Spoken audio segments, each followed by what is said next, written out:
Bonjour à tous, je suis ravie de vous retrouver dans cette nouvelle vidéo où je vais vous faire un petit bilan de mes dernières lectures, de ces derniers jours. J'ai lu des pépites et j'ai essayé de lire les romans que je vous présentais, dans mon ancien book haul, histoire de ne pas attendre trop longtemps pour vous faire un retour sur ces lectures. Ce fut vraiment de très belles découvertes et donc j'ai hâte de vous en parler. Je voulais vous parler d'un roman qui m'a bouleversée, qui m'a réellement habitée pendant la lecture et bien après. Il s'agit de Dear Babylon de Safia Sinclair aux éditions Buchet-Chastel. Ce roman, quand je vous l'ai présenté dans mon ancien book haul, je n'avais pas conscience que j'avais une bombe littéralement entre les mains. Parce que c'est ça en fait ce roman. C'est une autobiographie donc de Safia Sinclair qui va raconter son enfance et son adolescence et puis sa vie de jeune femme en Jamaïque avec sa famille. Donc elle vit dans une famille avec deux sœurs et un frère si je me rappelle bien. Dans une famille très pauvre. Ils vivent au départ dans un petit village au bord de la plage et elle va somme toute avoir une enfance assez heureuse puisqu'elle ne se rend pas vraiment compte en fait du contexte social dans lequel elle se trouve. Et donc quand elle raconte son enfance, elle en garde de très bons souvenirs avec un attachement très important à la mer et à l'eau. Il y a vraiment cette dimension dans ce roman d'eau et de feu, de ces deux éléments qui vont se faire face en permanence, vous le verrez. Donc Safia nous raconte l'histoire de son enfance avec une mère qu'elle adore absolument, une mère qui a fait tellement de sacrifices pour que ses enfants puissent s'en sortir, et un père qui les élève à travers un mode de vie qui est le mode de vie des Rastafari, donc ce n'est pas une religion mais ce sont des préceptes très stricts où la femme finalement a très peu de liberté et de droits, et son père qui va devenir de plus en plus radical dans ce mode de vie là et qui va énormément faire souffrir sa famille.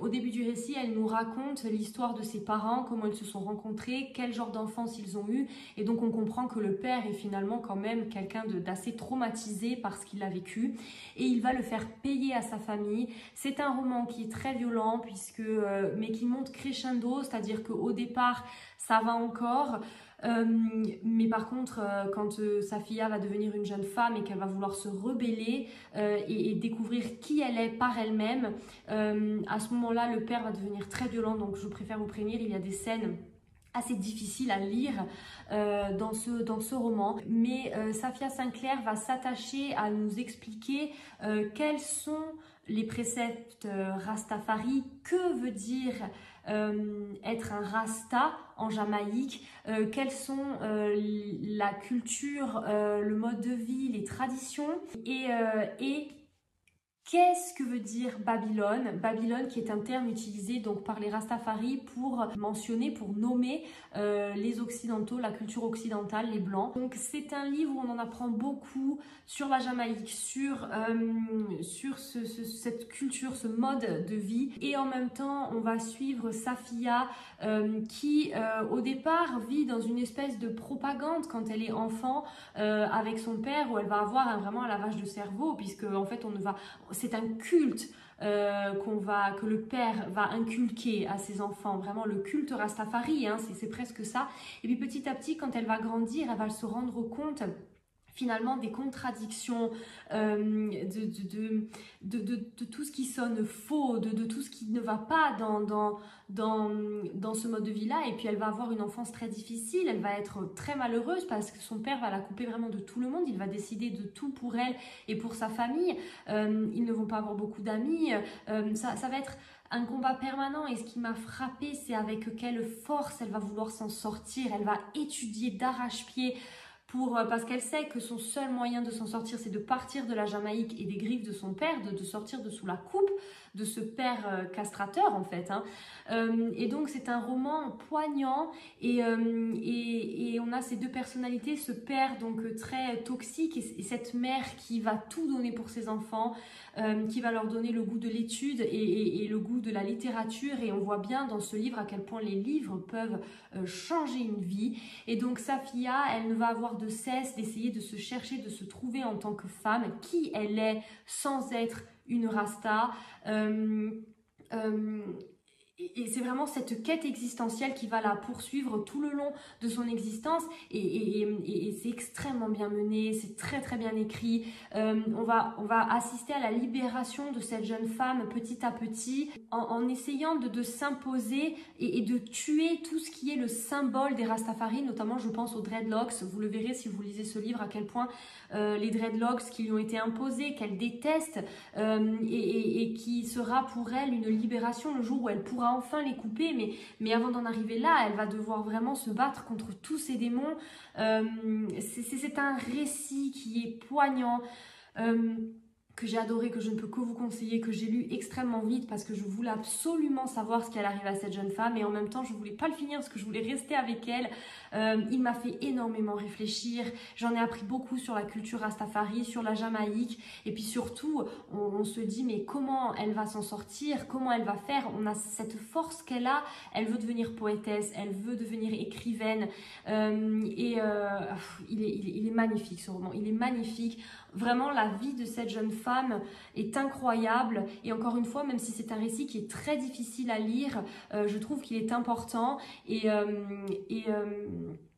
qu'il dénonce beaucoup de choses et puis c'est un exemple pour moi cette femme, c'est un exemple de se battre pour sa liberté, vraiment très touchant. J'espère avoir réussi à vous donner envie de le lire parce que comme tous les livres qui vous touchent, souvent on a vraiment du mal à en parler, mais vraiment je vous le conseille tellement, il vaut le coup, il faut le lire et vous verrez, vous ne serez pas déçus. Safia Sinclair, j'espère d'ailleurs qu'elle va écrire d'autres romans, c'est son premier puisque c'est une poétesse, donc elle a écrit beaucoup de recueils de poésie. Moi je ne lis pas trop la poésie comme vous le savez, donc c'est dommage. En revanche, j'ai adoré son autobiographie et j'espère qu'elle écrira d'autres romans par la suite.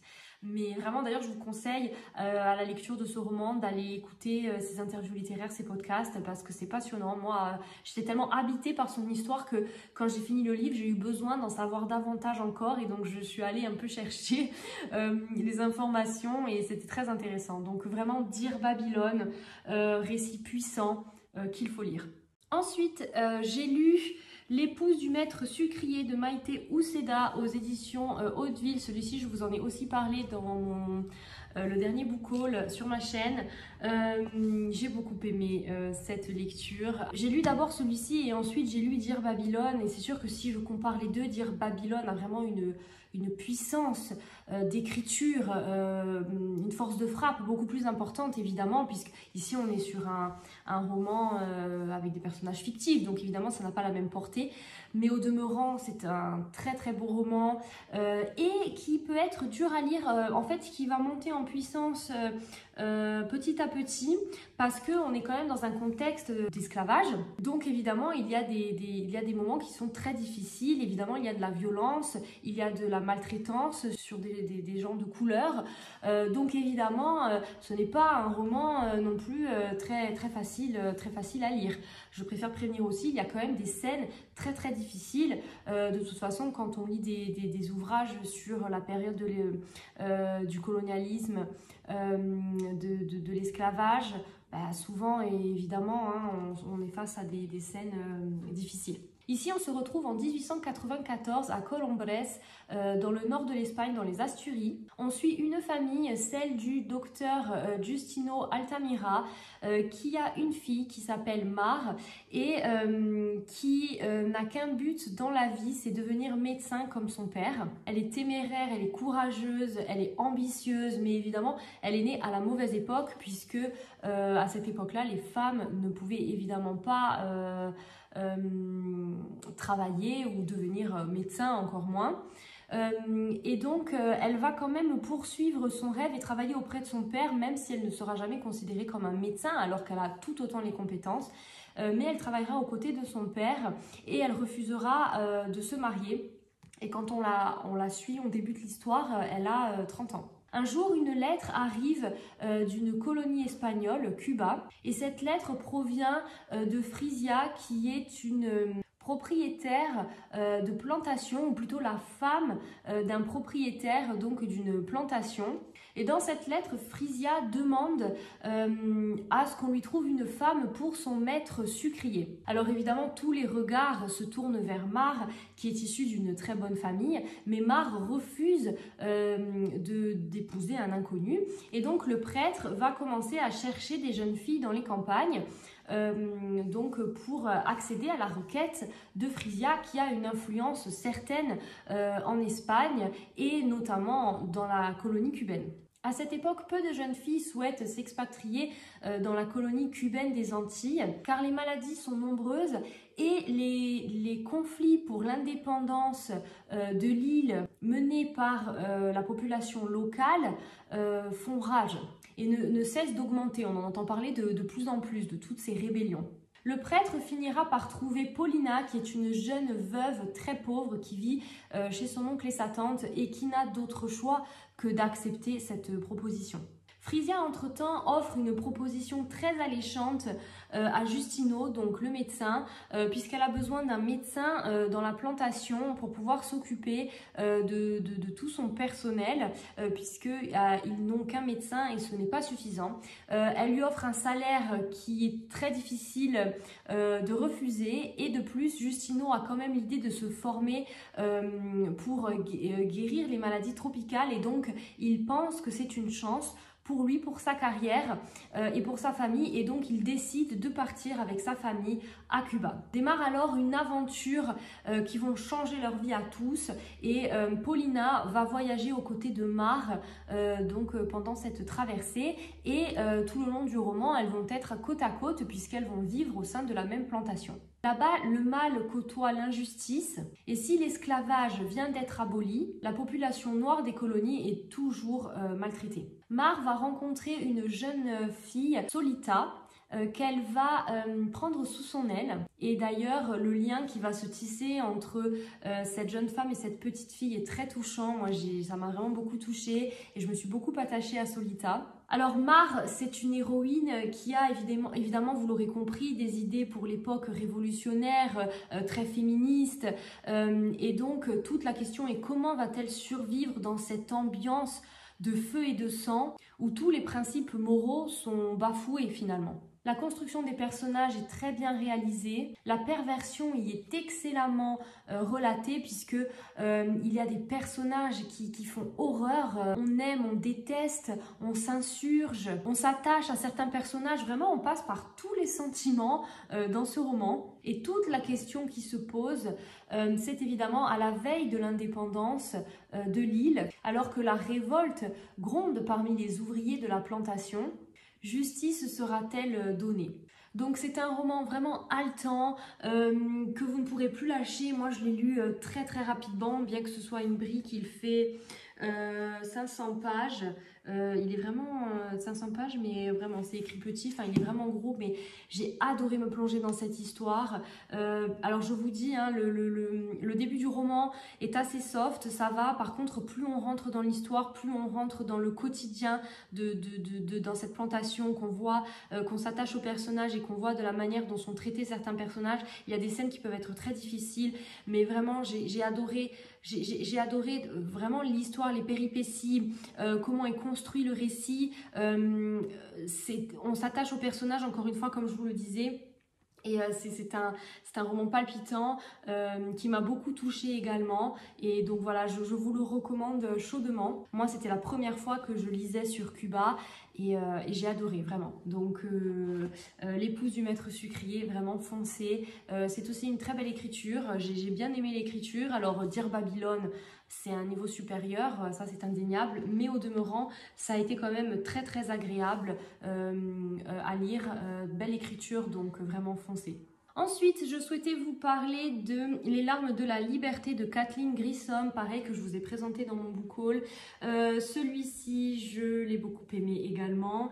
Ça a été une très belle découverte. Kathleen Grissom, comme je vous l'expliquais, j'avais déjà lu des romans d'elle, j'avais lu C'était notre terre, que j'avais beaucoup aimé, mais celui-ci, je l'ai préféré. vraiment indéniablement. Alors déjà, la traduction est bien meilleure, j'ai trouvé qu'il était beaucoup mieux écrit et j'ai regardé la traductrice et ce n'est pas la même que dans l'édition que j'ai de C'était notre terre. Donc peut-être que ça a joué, je ne sais pas, mais en tout cas j'ai plus apprécié ce roman-là. Ici, on va suivre, on est en 1830 et on va suivre James Pike. C'est son nom, on va dire, de jeune garçon, puisqu'il deviendra James Burton. Vous verrez pourquoi et dans quel contexte. Donc on va suivre James qui vit en Virginie dans une plantation, qui va penser toute sa vie que c'est un homme blanc et qui va découvrir à l'âge de ses 13 ans qu'en fait il vient donc d'un père blanc, le maître de la plantation, mais que sa mère est une mulâtre et donc qu'il est à moitié homme de couleur, même si ça ne se voit pas physiquement. C'est sa grand-mère paternelle qui l'a élevé et donc quand il apprend ça, évidemment pour lui c'est un choc puisque sa grand-mère l'a élevé vraiment comme un blanc dans le mépris des hommes de couleur, dans l'idée que les hommes blancs sont supérieurs et donc quand il apprend ça, évidemment c'est un choc et de surcroît son père qui est un homme extrêmement cruel, en fait on ne lui a jamais révélé qui était son père, il pensait que c'était son frère puisqu'en fait sa grand-mère donc qui l'élève lui fait croire que c'est elle sa mère et que donc son père est son frère. Voilà, je ne sais pas si vous arrivez à suivre, mais en gros c'est ça. Et donc à l'âge de ses 13 ans, il va découvrir que non seulement il est à moitié, donc il descend d'une mère, donc que sa mère est une mulâtre, donc il est à moitié homme de couleur, mais qu'en plus son père est Marshall, donc le maître de la plantation, cet homme absolument cruel. Et alors là c'est le choc et puis Marshall va vouloir le vendre aux enchères en tant qu'esclave et à ce moment-là James va s'enfuir de la plantation. Je ne vous dévoile rien, rassurez-vous en vous disant ça puisque c'est vraiment le tout début du récit où on retrouve James à 13 ans qui s'enfuit de la plantation et où on comprend ce qui s'est passé. Donc voilà, il n'y a pas de spoil dans ce que je viens de dire. Mais donc James s'enfuit, il doit fuir la Virginie et il va se réfugier, donc il va aller dans le nord, puisque à cette époque-là, ce ne sont que les États du sud qui sont encore esclavagistes, le nord ne l'est plus, et donc il va se réfugier à Philadelphie et il va rencontrer sur sa route Henry qui est un ancien esclave qui a réussi à s'échapper et qui vit donc caché et finalement Henry va lui sauver la vie puisqu'il va le recueillir et lui permettre et bien tout simplement de se remettre de ce qu'il a vécu pour commencer sa nouvelle vie. Donc James va arriver à Philadelphie, il va réussir à trouver un travail et il va rencontrer donc Monsieur Burton qui est un orfèvre et qui va le prendre sous son aile, qui va lui apprendre le métier et puis vous allez voir petit à petit une relation va se tisser entre eux. Donc Monsieur Burton a une femme, ils ont perdu leur fils et finalement ils vont tisser des liens avec James et ils vont vouloir l'adopter. Voilà, je ne vous en dirai pas plus, ça c'est vraiment le contexte de l'histoire au départ. Et puis un jour, donc James a réussi à cacher son secret pendant des années, il a réussi à s'infiltrer dans la haute société de Philadelphie et il essaye de dissimuler son secret depuis toujours et il y est arrivé. Jusqu'au jour où Henry revient le voir et l'alerte que son fils s'est fait kidnapper puisque à l'époque les jeunes hommes, les jeunes garçons de couleur se faisaient kidnapper dans le nord pour être ramenés dans le sud et pouvoir être vendus. Donc c'était un contexte assez dangereux pour eux et donc son fils Pan va être kidnappé et Henry va demander de l'aide à James. Voilà. Je ne vous en dirai pas plus, à partir de là va s'en suivre des péripéties incroyables. Vraiment ça a été très plaisant comme lecture puisqu'on va se demander, James va devoir réaffronter son passé puisqu'il va devoir retourner dans les États sudistes et donc là où personne ne l'a oublié et où finalement des gens connaissent son secret. Il va y avoir une histoire d'amour entre-temps entre James et Caroline, beaucoup. En fait, ce que j'ai trouvé vraiment bien fait dans ce roman, c'est que tous les personnages ont une connexion, sauf qu'on ne le voit pas forcément de prime abord et qu'on s'en rend compte au fil du récit. Et ça, j'ai trouvé que c'était très bien mené, et on s'attache à beaucoup de personnages. Le seul auquel je me suis pas vraiment attachée, finalement, c'est James, c'est le héros, parce que par beaucoup d'aspects, il m'a agacée. Vraiment, il a une personnalité, je l'ai trouvé très lâche. Mais d'un autre côté, elle a très bien construit le personnage, hein. Ça va vraiment avec la personnalité, avec son histoire, donc c'est très bien mené, mais voilà, il m'agaçait quand même assez souvent. Mais autrement, les autres personnages sont incroyables, il y a vraiment, l'histoire se tient, c'était passionnant, je l'ai lu très rapidement puisque j'avais vraiment envie de savoir ce qui allait arriver à James et à tous les gens qui l'entourent. Et voilà, je ne vous en dirai pas plus, mais sachez que vraiment, il va y avoir tellement de péripéties que vous ne pouvez pas vous imaginer tout ce qui va se passer. Et voilà, j'ai adoré Les larmes de la liberté, très beau roman. J'ai appris qu'en fait, c'était un tome 2 en fait, puisqu'elle avait écrit, cette autrice Kathleen Grissom avait écrit La colline aux esclaves, qui est le tome 1. Alors, ils peuvent se lire indépendamment, puisque vous voyez, moi j'ai lu celui-ci sans savoir qu'en fait il y avait un tome 1 et ça ne m'a pas du tout dérangé. Mais évidemment, maintenant que j'ai lu ce livre et que je l'ai aimé, je vais me procurer le tome 1, donc La colline aux esclaves. En fait, ce n'est pas dérangeant parce que de ce que j'ai compris, ici on va suivre donc l'histoire de James et dans le tome 1, on suit l'histoire de sa mère mulâtre qui s'appelle Belle et qui est mentionnée évidemment dans ce roman, mais qui est un personnage principal. Elle est très secondaire, donc c'est pour ça que ça ne dérange pas finalement l'histoire si vous avez celui-ci, que vous voulez lire celui-ci.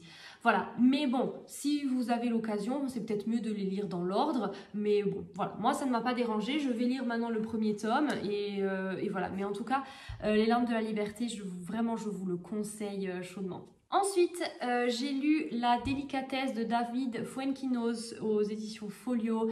Quelle découverte pour moi que cet auteur cette année, vraiment. J'ai lu, donc dans mon ancienne vidéo, je vous ai présenté La vie heureuse. Là, j'ai tellement aimé que j'avais envie de me replonger dans un autre David Fuenquinos. Alors, certaines d'entre vous m'ont vraiment suggéré de lire Charlotte et Vers la beauté. Je vous ai écouté, j'ai Charlotte qui m'attend, donc je pense que dans mes prochaines vidéos, je vous présenterai Charlotte, très certainement. En attendant, ici, j'ai lu La délicatesse, que j'ai vraiment beaucoup apprécié. C'est l'histoire de Nathalie et François. Ils tombent amoureux dans la plus grande des simplicités. Ils sont attachants et heureux. Et donc on va les suivre 7 ans dans leur vie commune sans heurts, jusqu'au jour où François va avoir un accident et va malheureusement décéder. À ce moment-là, le monde de Nathalie évidemment s'écroule et elle va se réfugier dans sa douleur. Puis dans son travail où elle va gravir les échelons jusqu'à se voir offrir une promotion. Donc elle va faire carrière, elle va exceller dans son travail, elle va être à la tête d'une équipe de 6 personnes. Mais en revanche, concernant sa vie privée, elle n'arrivera jamais à se raccrocher à la vie et sa vie sentimentale sera vraiment pendant plusieurs années un lointain souvenir. Jusqu'au jour où elle rencontre Marcus. Marcus qui est un personnage absolument attachant, timide, gauche, très anxieux, un tantinet perturbé, je dirais, mais qui se révélera vraiment avoir une très grande force, capable de réveiller Nathalie. Donc c'est l'histoire d'une rencontre entre deux âmes telle que seul David Fuenquinos peut nous la raconter, et vont danser autour d'eux toute une kyrielle de personnages qui donneront une saveur particulière à ce roman. Donc je vous le conseille si vous cherchez une lecture pareil, comme je vous le disais, doudou, qui fait du bien, qui apporte vraiment de l'allégresse, de la légèreté. Je vous conseille La délicatesse de David Fuenquinos. C'était un pur moment de délice, un petit bonbon, et je le relirai vraiment très certainement parce que mine de rien, dans les livres de David Fuenquinos, il y a quand même des petites phrases qui donnent à réfléchir et dont il faut s'imprégner, je trouve. Donc voilà, La délicatesse, je vous le conseille. Pour finir, je voudrais vous parler de L'héritage d'Esther de Sándor Márai aux éditions Le Livre de Poche. Sándor Márai qui est un écrivain que j'aime beaucoup. J'ai lu Les Braises, qui m'avait renversée il y a quelques années et d'ailleurs que je souhaite relire. Sándor Márai, on est vraiment dans les questions métaphysiques, dans la psychologie, dans le sondage de l'âme humaine. C'est un écrivain du même acabit que Zweig, que Hesse. Vraiment, on ne peut pas être déçu avec ses romans. C'est toujours des romans très courts mais percutants. Et dans celui-ci, on va suivre Esther, qui est une jeune femme qui vit dans une petite maison en ruine assez reculée, qui est très peu entourée, qui finalement est enveloppée par cette solitude qui la protège. Et puis soudain, elle voit ressurgir Larros qui est le seul homme qu'elle ait réellement aimé 20 ans plus tôt, mais qui lui a tout pris. C'est un homme sans valeur, sans morale, menteur, séducteur, vraiment une personnalité très toxique. Et donc il va y avoir cette confrontation 20 ans plus tard entre ces deux personnages et on est très vite pris dans ce huis clos, dans cette atmosphère étouffante, où on va suivre finalement Esther dans sa prise de décision, puisque vous vous doutez bien que Larros n'est pas revenu pour rien, il a une idée derrière la tête et on suit Esther et on a envie de se révolter pour elle, on a envie par moments de la secouer, mais c'est comme si elle était résignée, soumise au sort qui l'attend. Et c'est comme si à travers ce roman, Sándor Márai voulait nous dire que l'amour finalement c'est comme une malédiction, que ce qui a commencé doit se terminer, doit être achevé. Voilà, je ne vais pas vous en dire trop parce que il est très court, il fait 150 pages, donc évidemment il faut se laisser porter par l'histoire, mais c'est un face-à-face psychologique comme seul Sándor Márai peut le faire. Et voilà, l'auteur des Braises, j'ai préféré les Braises, ça c'est sûr, mais je pense que de toute façon les Braises sera toujours mon coup de cœur pour cet auteur. Je vous en ferai une vidéo un jour je pense, parce que j'ai lu également un autre roman, L'étrangère. J'ai lu L'étrangère aussi de Sándor Márai. Voilà. En tout cas, j'ai bien aimé cette lecture. Je vous conseillerais de lire Sándor Márai, rien que pour découvrir sa plume, se délecter de l'écriture, parce que bon, évidemment, il écrit excellemment bien. Voilà, donc je vous le conseille si vous êtes attiré par ces romans un petit peu psychologiques qui sont de l'âme humaine, vous ne serez pas déçus. Voilà, c'est tout pour ce petit bilan. J'espère qu'il vous aura plu. J'ai pas mal lu ces dernières semaines, ces derniers jours et voilà, que des lectures qui m'ont beaucoup apporté. Donc j'espère que j'ai réussi à vous transmettre cela et que je vous ai donné envie de lire ces ouvrages si vous ne les avez toujours pas lus. N'hésitez pas, comme d'habitude, à me dire dans les commentaires quelles ont été vos lectures, vos coups de cœur ou vos déceptions du moment. J'aime beaucoup échanger avec vous, c'est toujours un plaisir. N'hésitez pas non plus, je vous le dis pas souvent, mais c'est important à liker ou à commenter ou à partager ces vidéos parce que ça fait vivre la chaîne et ça me motive pour vous en faire encore plus. Donc voilà, n'hésitez pas, si le contenu vous plaît, à partager et à liker et à commenter. Voilà, sur ce, je vous souhaite de très bonnes lectures et je vous dis à bientôt. Bye bye.